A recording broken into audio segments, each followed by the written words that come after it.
Waycross presents an election forum for state representative in the 29th District. There are 3 candidates running. They are, in alphabetical order, Louis W. Blessing III, Nathan D. Lane, and Tammy Simondinger.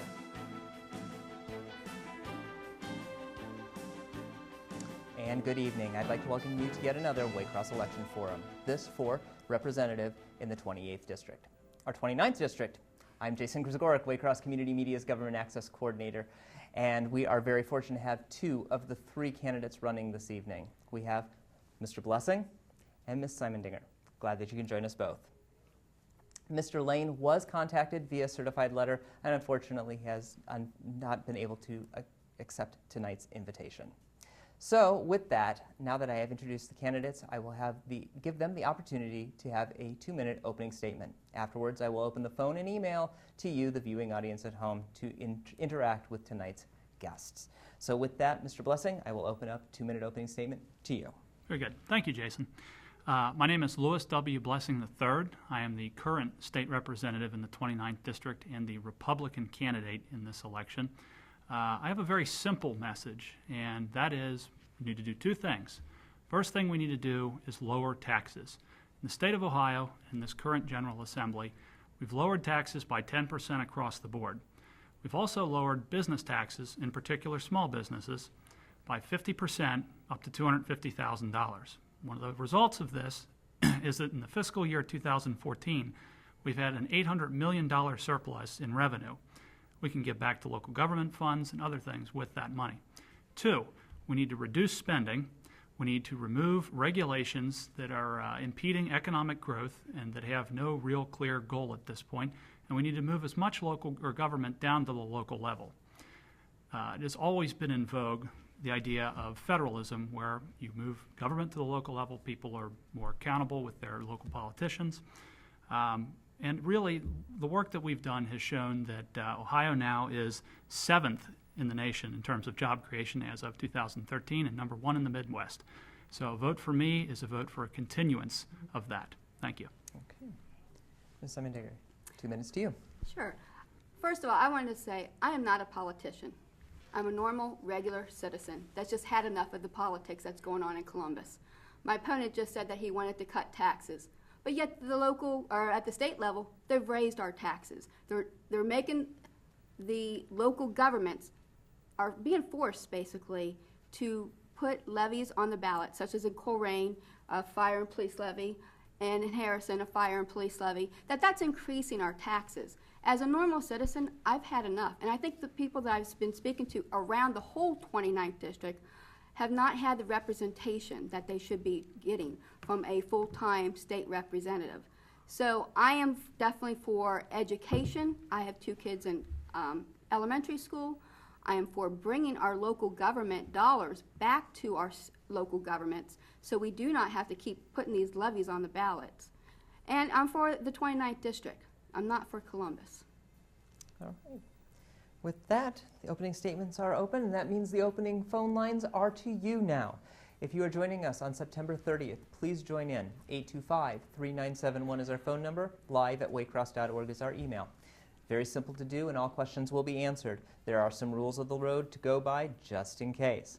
You must be a resident of the 29th District when calling. Also, make sure that you give your name and address. This is only for identification and of residency purposes. You will be only identified by your name and part of town.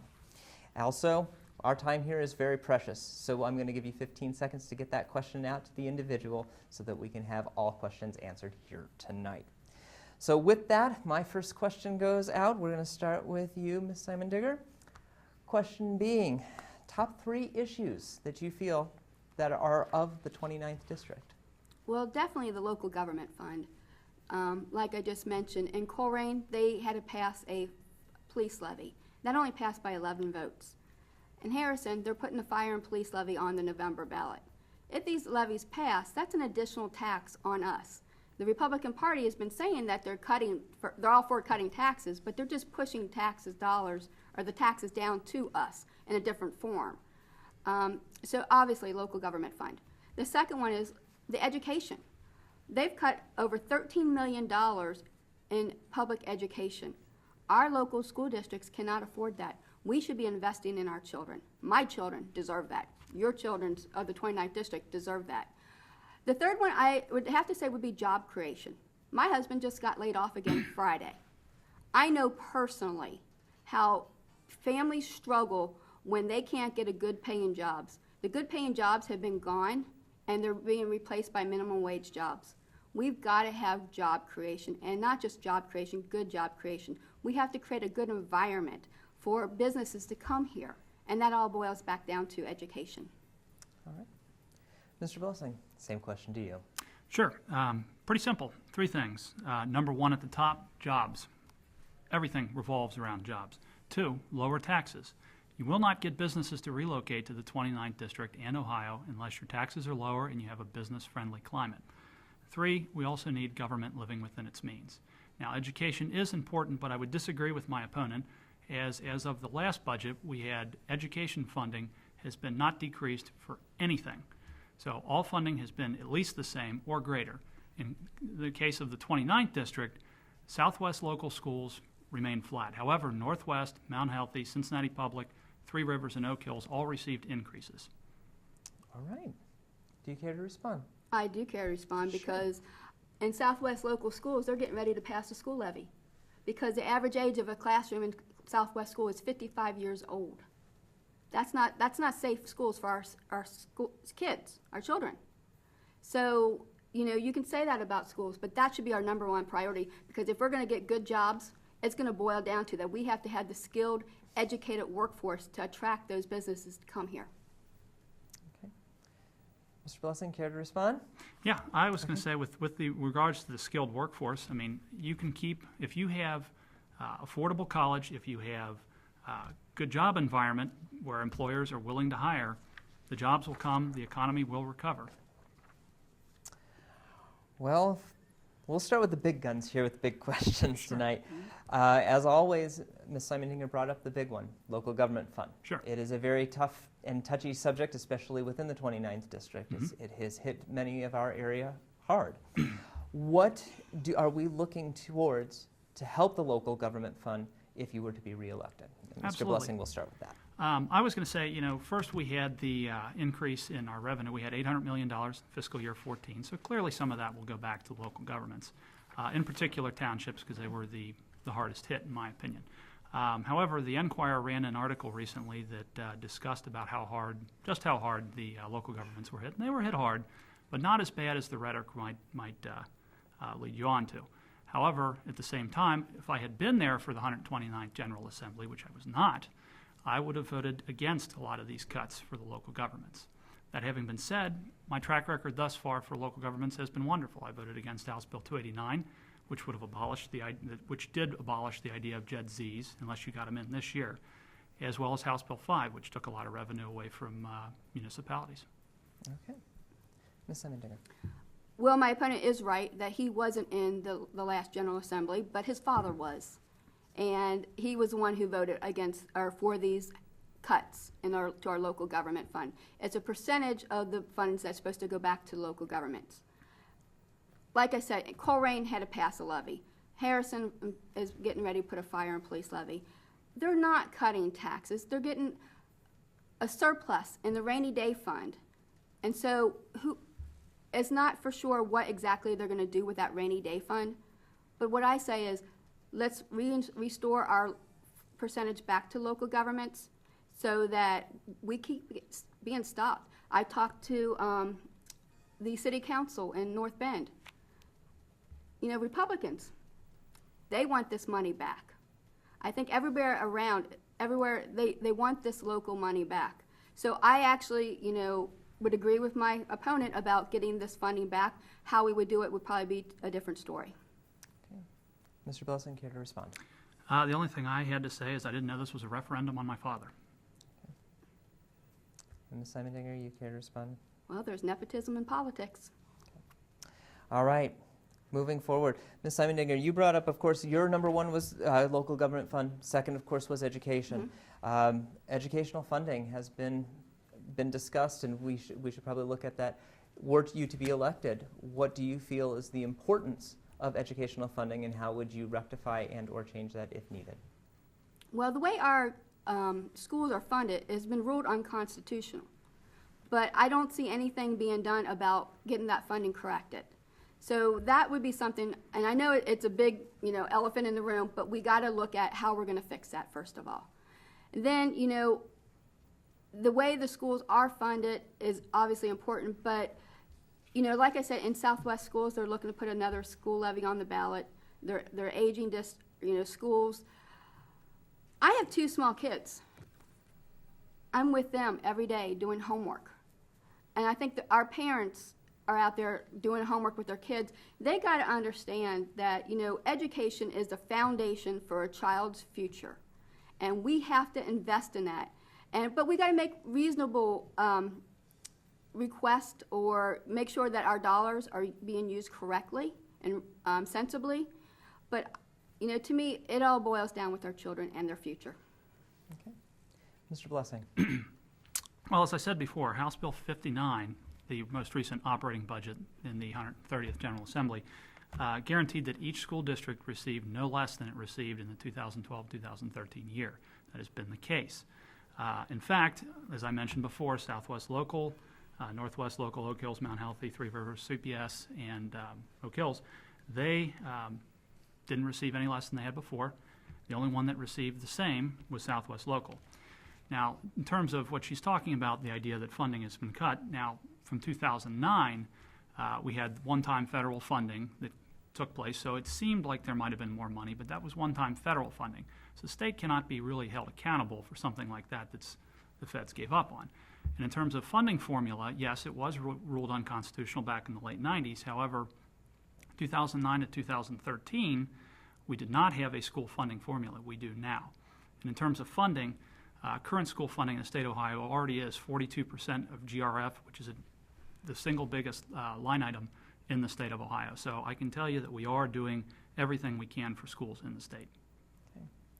Ms. Simoninger, you have the opportunity to respond if needed. Yes, I'd actually like to give this to my opponent for him to explain how the schools are funded. Besides the GRF. I understand the GRF and the percentage, but how are the schools funded? I choose not to answer that with that tone. Okay. As my state rep, I haven't heard any difference in the last 2 years. All right, we will keep going with many of the questions here. We were looking not too long ago about the hard part about Ohio is that there's little to keep in the retention. We garner these children in the educational system. We bring them into our higher education, and then they leave whichever school they go to. They stay out of the state. They came to the state for a reason. Now they have left. This going to Mr. Blessing. How do you feel about retention? We'll start with college retention first, and the following question will end up being about business, but we'll start with college first. Sure. So you're talking about retaining talent in the state Absolutely. of Ohio. Keeping that talent in Ohio. Well, again, you need jobs. It always comes back to jobs. So you need to make Ohio a business-friendly state. So again, lower taxes, a government that lives within its means would really do a lot to have that go forward. Also, we need affordable and highly ranked colleges, which right now, I can tell you personally, student loan debt is through the roof. We definitely need to do something about that. At the federal level, it's kind of a difficult fix there. We need incentives for workers to retool. And lastly, we need safe and affordable housing. Okay. All right. Ms. Simon-Dinger. Well, I definitely agree that we do need good colleges. I personally have college loans. My father was a Cincinnati police officer who couldn't afford college. So I just recently went back and went to college. So we do have to attract them here first. And then hopefully after college, and we have to find some programs that we have good jobs. I personally work with students at my day job to teach them about, work skills. And I think that's important. We got to teach the kids about work skills. And then once they get out of the college, we have to have good jobs for them. And to have the good jobs, we got to attract the employers here, which means, looking at tax incentives for the employers to come here. It looks at personal lives. is this, is there good quality housing available? Are there good schools? So we got to make it attractive that they want to stay here. And that's more than just, simple do this, do that. We got to look at well-rounded all the way around. Why would people want to live in Ohio? Mr. Wilson, care to respond? Sounds like she repeated what I said, so Okay. sure. Sure. Oh, we agree on something. How about that? Continuing on with the idea of retention, we're obviously still talking about schools. Schools, that idea of bringing best-in-class times schools, is it now time to start looking at the opportunity to change what the model of the school is? Is traditional learning in the state of Ohio or in the United States a way of the past and something new and innovative necessary for the state to continue forward? And again, Ms. Simon-Dinger. Well, every child is different. They all learn differently. And it's up to the teachers that really can help teach the students. We've got to make sure that the teachers have the resources and tools that they need to be able to teach each child individually. With that being said, I'm all for public education. I was a product of public education. And I feel that we should be investing in our children's future. That being said, not every child learns the same way. So, I am not for charter schools that do not operate correctly. Some of these are private, money-making schools that should not be off the backs of our children. We need to look at what is best for our children, whether it's investing in public education or, I could say it's investing in teachers. Okay. Mr. Blessing. Well, yeah, absolutely. I think we need to bring about the use of technology. You see it on college campuses now. It's something that definitely needs to be brought down to the K through 12 level. I also think we need to bring back a very tried but true concept, that is getting the parents far more involved. Teachers are constantly held accountable for things that, they can't really control. Sometimes, teachers are teaching in Cincinnati Public, or they're in an area that, may not have as good a school district as, say, Southwest Local. And a lot of times it has to do with demographics. And quite frankly, education is a poverty problem. So getting the parents involved in their students, in their children's education is important. And then at the same time, as much as we will end up having more funding for education, we're constitutionally required to do so.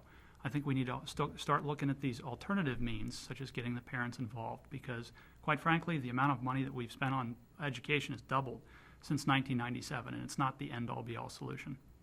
Okay. Ms. Simon-Dinger. Well, I definitely believe most schools would like to have technology, but because of cuts in school funding, they're having problems getting that technology in each of the classrooms. In my kids' classrooms, they have just a few computers in their classroom, so they have to take turns. So obviously there's not enough resources for the technology. As a parent, I sit down with my children almost an hour every day doing homework. And I do agree that, parental involvement in their children's lives and education is crucial. And that's where the teachers and the parents need to work together for the children. But they got to have the resources to be able to do that. And that's why I'm against the funding cuts to education. Okay. And Mr. Wilson, you have an opportunity. I just want to say that we haven't cut funds to education. If she's talking about, property tax school levies, then that's her local jurisdiction that needs to do that. Okay. Mr. Blessing, coming back to you, I talked about the retention in our schools. You mentioned, obviously once you get the schools going, jobs come, and jobs are important for that incentive. Correct. What do we need to do as the state of Ohio to bring those either create those jobs or bring those jobs into the state? What is that step to start to bring that retention? Well, I thought I had already answered that question. In fact, I was just going to say it's the same thing that we had before. You have a business-friendly environment. Businesses will come here if they have lower taxes, they have a lot of business certainty, tax certainty, a government that lives within its means. So if that's the first thing that you need, you'll get jobs with that. After that, you need affordable and highly ranked colleges. They need to feel like there's plenty of opportunities here in Ohio.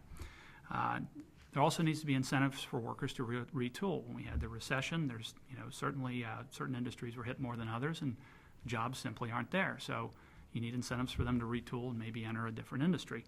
And then lastly, safe and affordable housing. If you're going to be working in some area, you're probably going to live fairly close to it, and you want to live in a safe and good neighborhood. Mrs. Simon Dinger. A lot of that I do agree with my opponent, because we do have to have the environment to have businesses want to relocate here in Cincinnati area. I think we do that by having a good quality educated workforce, and that, once again, that goes back to education.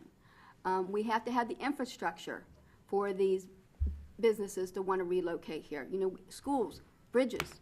Our bridges are terrible around here. We need to invest in our infrastructure, and that would actually create jobs itself too, by investing in our infrastructure. Also, you know, looking at the tax incentives for businesses.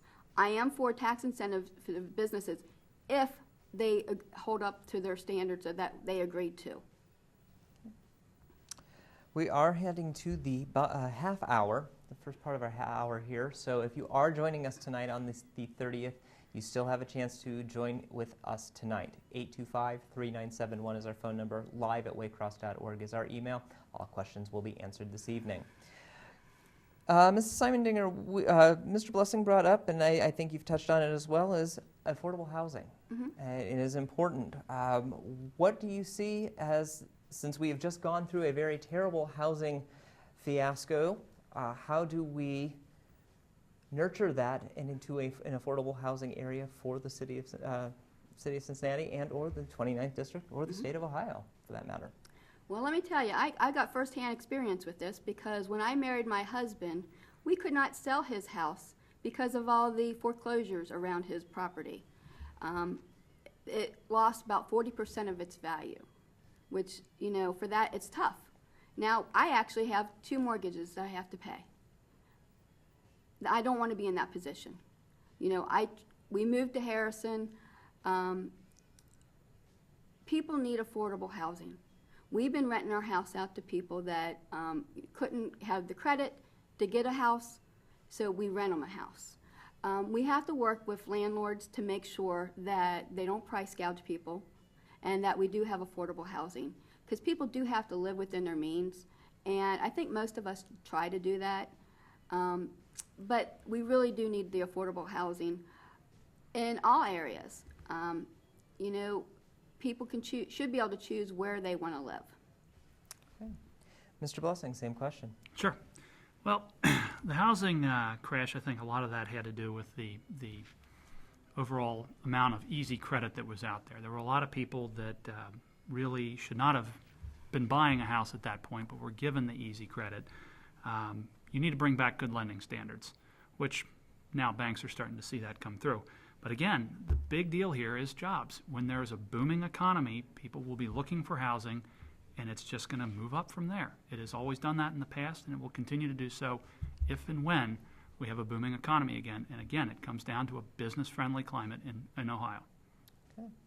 I want to go into kind of a segue in that, in the form of a former email that was asked. Do you believe that, and this was going to Mr. Blessing first, do you believe the state of Ohio should spend money helping the current or future phases in the Cincinnati streetcar? Because we're going to go into I'm going to go into next is transportation, which you had brought in as well. So Sure. We'll go with that one. Do you believe that the state should help Cincinnati with the streetcar? I do not. I think that is something that the city voted on, the residents of the city voted on, and it's one of those things where we don't have representation out here in Coleraine, Harrison even. If we had it, maybe there'd be a different story, but it truly should be the city of Cincinnati footing the bill for that. It's their project. Quite frankly, there should be no state funds for it, and I would oppose such a thing in Columbus. Okay. Ms. Simon-Dinger, same question. Well, I actually agree, because the people in the 29th District will not be using the streetcar. You know, why build a streetcar when we have the Metro bus services downtown? People can walk downtown. Our constituents would be using more something such as light rail. I understand that they tried to do something to create jobs and to create a good environment downtown. I disagree about how it was happening and how it's being funded. You know, I hope they can get it up and running without additional money, but that's the city's issue right now. Believe it or not, we do have someone on the line. John, are you with us? John? Yes, I am. All right, John, please ask your question. I believe this is about the JEDs. Yeah, I know that November 4th, a JED zone requirement on the ballot, and I wondered if it was okay with either representative that people work in the JED zone will be actually paying another 1% in tax, and that won't include any manufacturing facilities in Colorado Township, but it's just going to include retail. So how do they feel about their constituents paying more tax? All right, thank you, John. That will go to Ms. Simondinger to start on that. Well, in the city of Harrison, they have a JEDS, and the ideal for a JEDS is to create jobs and to create, basically it's another tax. Once again, this is an issue that the voters of Colerain will decide. I am concerned about the additional tax on retail employees who already make almost minimum wage. Now they're going to have an additional tax placed on them. Once again, this is another way Columbus puts additional tax on people. We wouldn't need these JED zones if, once again, Governor Kasich and the Republican Party did not vote to reduce the local government funds. Okay. Mr. Blessing, same question. Let me just start by saying that if you live in Colerain Township and you work in the JED, you can apply for a grant and get your money back. So it's false that they're going to have their taxes go up if you're a Colerain resident. And two, in terms of local government tools that they need to raise money, Colerain really only had the ability to levy a property tax and JED Z. Now they tried to take that away in Columbus successfully with House Bill 289, which I voted against, because I wanted to allow Colerain to have the tools that they needed to raise the funds that they needed to continue providing the services that their constituents need. Okay.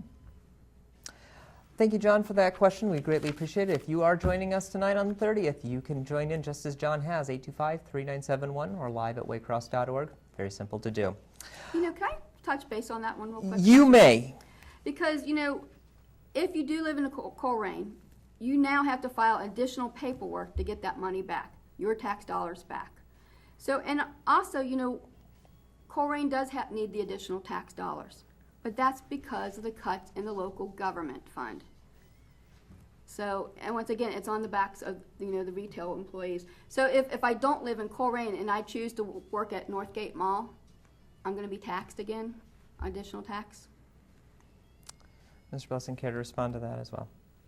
Wasn't there for the 129th, and I can tell you I'm doing what I can. I didn't write the ballot language. Okay. Mr. Blessing, you talked earlier in your top three, one of them being to lower taxes. Mm-hmm. Basic question, how do you propose to do so? We're going to continue to lower the income tax. I think that is on Governor Kasich's agenda for the next GA. We've talked about the severance tax that was brought up in the last discussion. Really, the way that we are paying for part of the income tax is through that. Now, the severance tax, we're keeping it at a point where it is lower than the surrounding states, so you're still going to have the oil and gas companies come in here and invest in Ohio, giving us jobs and tax revenue. But truth be told, we have enough. I mean, with record revenues in the state of Ohio, we can continue to lower taxes. Okay. Ms. Simondinger, same question. Well, I'm not actually in favor of reducing the income tax because one person making $300,000 is disproportional to somebody making $30,000. So the income tax is very disproportional when you decrease that. And I think most of the people in the 29th district don't make $300,000. So we got to look at what's best for people. And as far as reducing taxes, I think we need to really reduce spending. We need to be fiscally responsible with our funding. And our rainy day fund, with the money that has been taken away from the local governments, that money has a surplus now.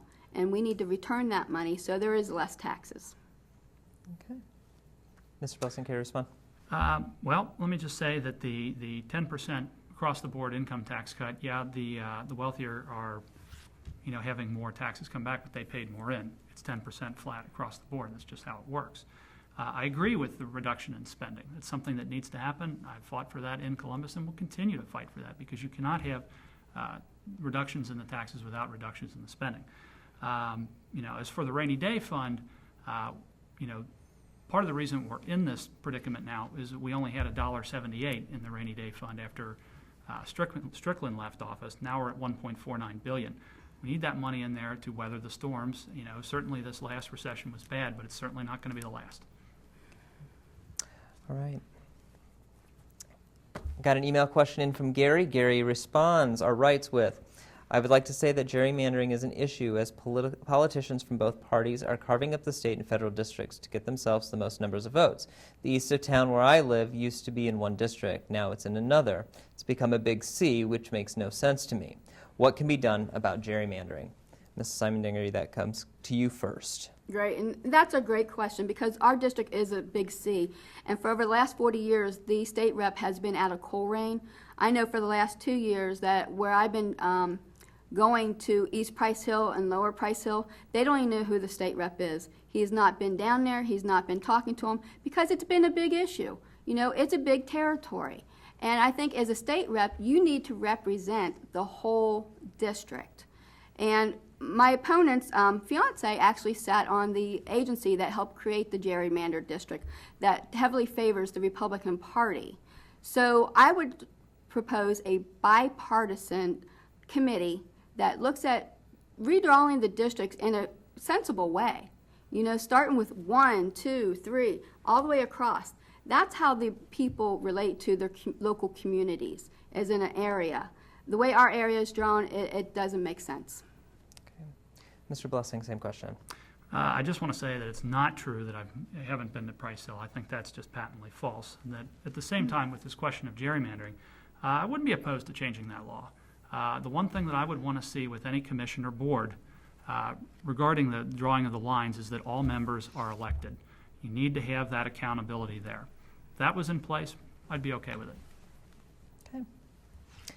We actually have another email question coming through. This is from Todd. Todd writes, does either party own a gun, and in general, what is your feeling about gun control?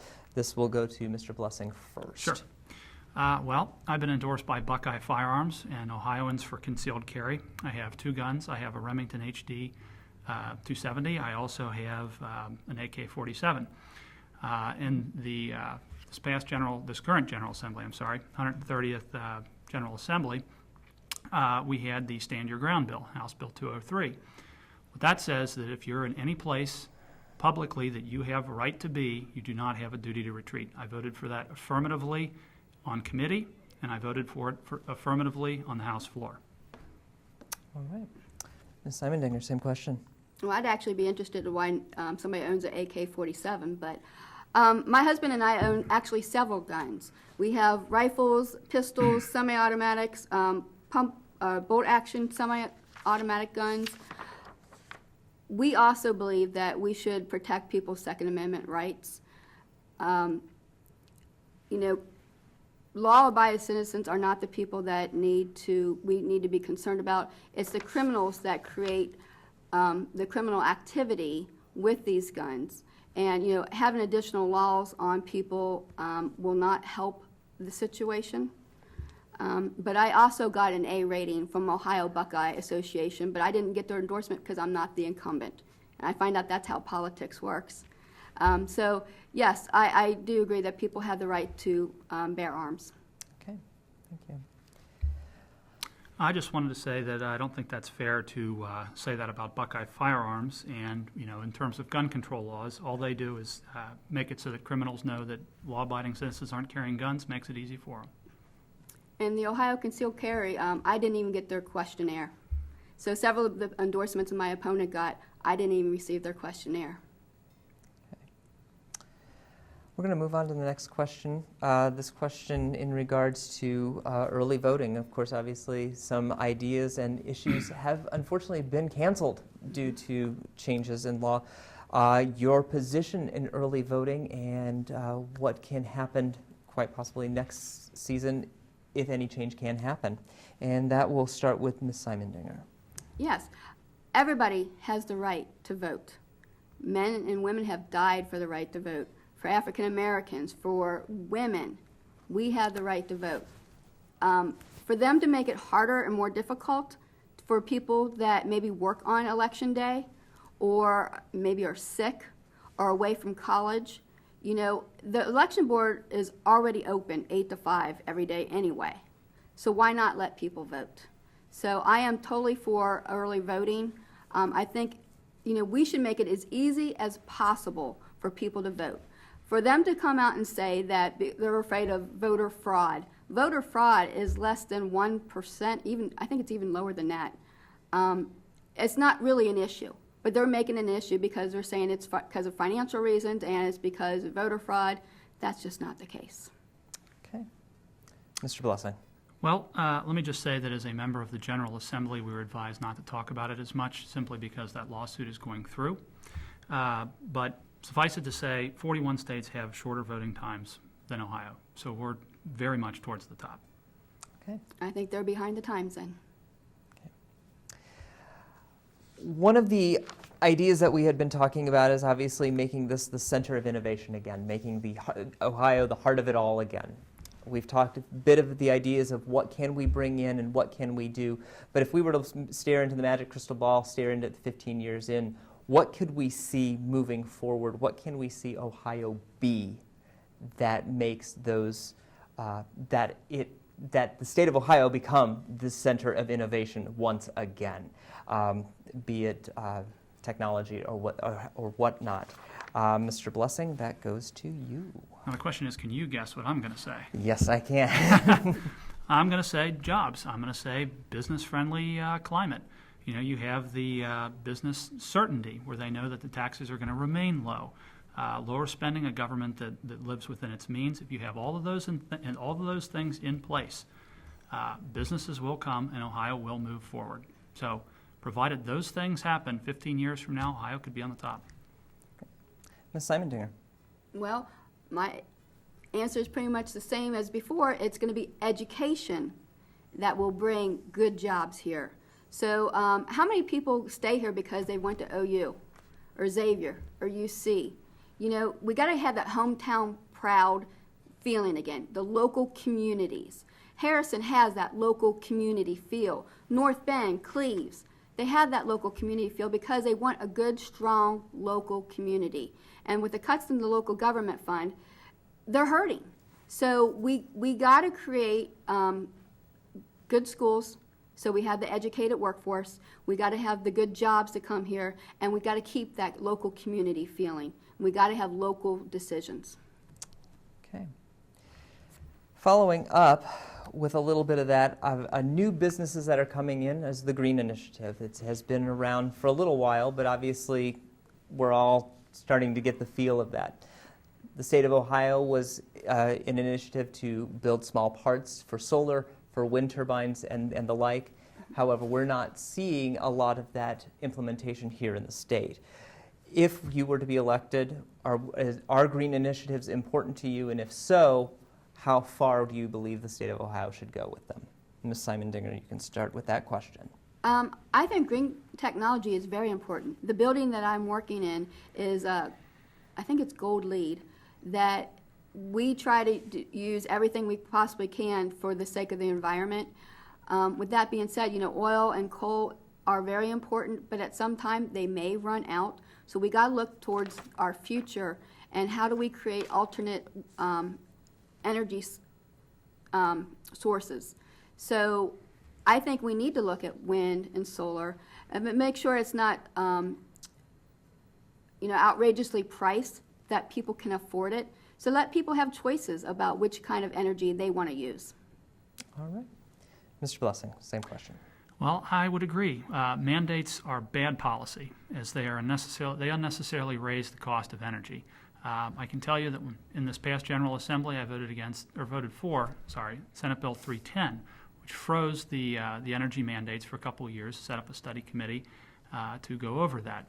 Really, what we should be doing is using the lowest cost energy resources that we have that comply with the EPA mandates. Doing so means that we'll be moving forward as in the state of Ohio without breaking the bank. Okay. Keeping on with the idea of jobs and the idea of working, question here, how do you stand for the right to work issue in the state of Ohio? Right to work laws restrict private sector unions and suppress workers' abilities to organize. Mr. Blessing, your thoughts on the right to work issue? Let the people decide, throw it on the ballot. But in terms of the General Assembly, we won't be taking it up this GA, and as far as I can tell, not next GA. Okay. Ms. Simondinger, same question to you. Well, I always call it the right to work for less. The places that have the right to work language, they pay less money in their salaries. So that's not going to help our local communities. It's not going to help bring good jobs here. It's not going to help people have affordable housing. It's not going to have people help people with their quality of living. So I am against a right to work. Okay. We only have a few minutes left, so I do want to make sure we get a few more questions in, and as possible to get a closing statement into you as well. Looking at one of the ideas, what are your top 3 spending priorities? Obviously, this is different than your top 3 concerns, your top 3 spending priorities, and why are those? Ms. Simondinger, your question goes to you. Well, obviously my main top spending would be on education. You know, my kids deserve a good quality education. And I think we need to make sure that our teachers, the principals, the superintendents have the resources that they need to teach our children correctly. The second one would be on job creation. We have to invest in our local community. We have to invest in the infrastructure. We have to invest in, bringing good jobs here. My husband deserves a good job.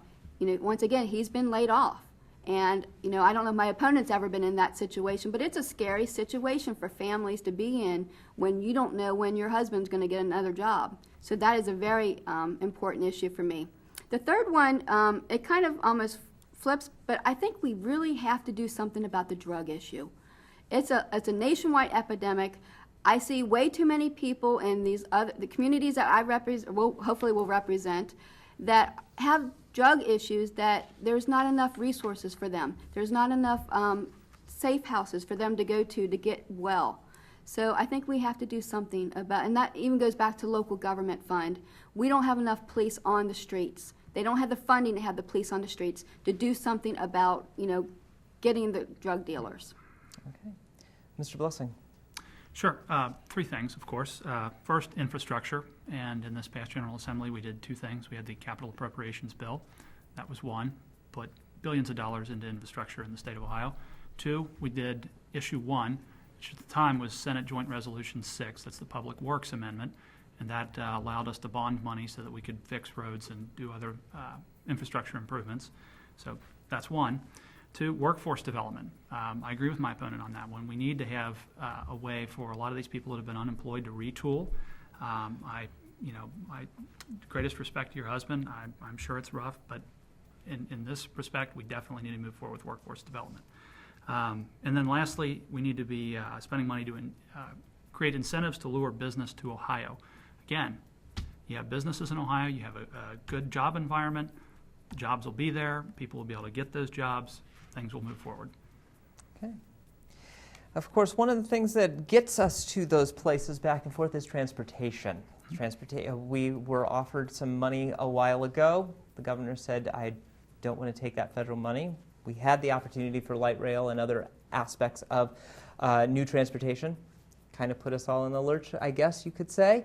But now, today, we may be in need of different forms of transportation. We look at things like the Brent Spence Bridge and other traffic issues, 71, 75, and the like. Mr. Blessing, this will go to you. Your stance on transportation and where we stand in the state of Ohio. Well, certainly, you mentioned the Brent Spence Bridge.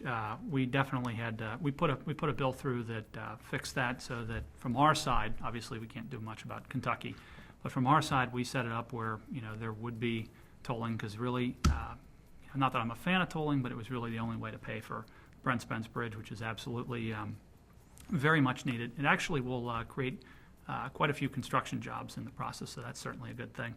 But really, in terms of transportation funding, Our biggest issue is with the gas tax and the fact that with all these fuel-efficient cars, it's becoming more and more difficult to have that money pay for all the infrastructure improvements. So we'll have to look at that.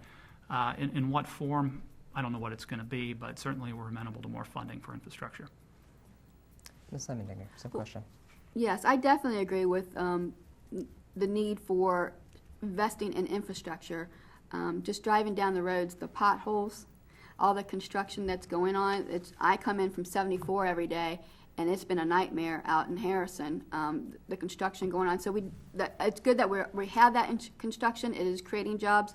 I also agree with, we need to do something about the Brent Spence Bridge. I am not in favor of tolls. That's going to create other gridlock on other bridges because people are going to be trying to avoid those tolls, and it's another tax on people that are having to use that bridge. So I would try to find alternate funding for the Brent Spence Bridge, but ultimately we do need to replace it. Okay. We're getting down to that last bit. So my bigger question here, first one being, regardless of party, Democrat, Republican, whomever you may be, what makes you the best candidate for this position in the 29th District? Ms. Simondinger, to you first. Well, I'm a mom, I'm a working woman, I'm a citizen, I'm a community activist. I'm involved in several different community organizations, and they're Republican, they're Democrat. I'm on the PTA. I see what our children go through, the teachers go through at school, so I'm living it. I am not sitting, up in Columbus trying to say this is how the people in the 29th should be or, governed. I'm living it, and I've talked to a lot of people, and I am one of those that I'm a doer, not just a talk about it. One of the things I'm doing in Lower Price Hill is called Lower Price Hill Going the Distance. When I went down to Lower Price Hill Community Council, who did not ever hear of Bill Blessing down there, I'm actually helping the residents down there pull together an agency fair to look at helping some of the people down there with some of their issues. And it's called Going the Distance because what we're going to do is get the churches involved to help them long term. So I'm looking at solutions across the board of how do we actually help the people of the 29th District. I've also done that with the Tri-State COAD. It's community organizations active in disasters.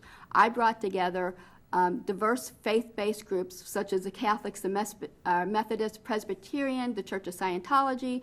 I brought them together to say, how are we going to work together collaboratively after disaster to meet the needs of people who have been affected by disasters? I've done that. It's working extremely well. We've got government entities in there. We've got other nonprofits. We got the faith-based groups. That shows I have a proven record of getting people to work collaboratively, cooperatively, and I will work with both parties for the sake of the 29th District. Mr. Blessing. Let me just say that I'm a numbers guy. I'm a professional engineer, still continue to do my engineering job at the same time that I'm a state rep. I've run several budgets of the company I work for. We've had to compete internationally. We've had to go against some big names like Honeywell and Siemens. So I know what it takes to compete on an international scene. Truly, government needs to run more like a business, and I feel like I'm the right person to get government to run more like a business. All right. And the final question before closing statements, and this will go to Mr. Blessing. If you were to look down the proverbial crystal ball, what would you like to have your legacy be left if you were in the 29th District and people were to be able to look in the history books to say this is what you've done? How would that read from your standpoint? Really, I would just like them to remember me as somebody that was honest, that was up there in Columbus, that fought for a government that was accountable, that was fair, that ensured that education was done well, ensured that there were jobs, ensured that everything really just ran well. That's pretty much it. Ms. Simondinger, to you as well. I'm doing this to set an example for my children, that they can do anything that they want to do. I want the people to remember me that I was passionate about helping people. We are all people. The businesses, they're people too because they employ people. We all own, businesses. So what I want them to remember me is that I fought for the 29th district, the whole 29th district. I fought for education. I fought to bring our local government funds back. I fought our school districts. And, you know, I fought for the local community feel, because that's why I think the communities take pride in having that good quality lifestyle. All right. And with that, that will close out my questions, which leaves us to a 1-minute closing statement to each. Ms. Simondinger, you will start us off. Great. Well, my name's Tammy Simondinger, and I am running for the 29th district. I am not a career politician. My family has never been in politics. That's why we need new leadership in the 29th district. I work collaboratively with many different groups, and I think hopefully between the Republicans and the Democrats we can work together. I am a conservative Democrat, which means I'm very much in the middle of things. I don't vote just strict party lines. I think we have to work across the aisles, and for the sake of our communities. This infighting that happens in Columbus is not helping Ohio. We've got to look at how's the best way to bring back the local government funds, to help education, to attract businesses here that are going to be responsible and pay a good living wage. We got to look at how do we make Ohio better. And that's one of the reasons why I'm running, to be your state rep. So vote for Tammy in November. All right. Mr. Blessing, 1 minute to you. Thank you. And I'm running just because I want to see government run more like a business. I want to see government act the way that businesses have to act. They have to be accountable. If they do things poorly, they fail. They don't have the luxury of just being able to raise taxes and do whatever they want. So really, I'm running. I want to lower taxes, make government more accountable. I want to move more government to the local level, and I want to reduce spending. And in terms of a representative, I've always lived in Colerain, will always live in Colerain. So anything that I do that you think is good or bad, I have to live with as well. So vote for me in November if you want to vote for jobs and prosperity. Wonderful. Thank you so much. And with that, that ends our evening. I want to thank both of you for joining us. It's been a wonderful experience. I also want to thank John, Gary, and Todd for joining us with their questions, and you as well at home. If you need more information about the candidates and issues that are affecting you, you can direct yourself to the Hamilton County Board of Elections website. That is votehamiltoncounty.org. There you can get all the information up to date of the November 4th election. Remember, polls do open that day on that Tuesday at 6:30 a.m. So now that you have all the information that we've presented to you here, remember to do your duty and vote responsibly on November 4th. Thank you and have a great evening. Waycross takes no position on candidates or issues. We provide these forums so that our viewers may be better informed voters for the November 4th election.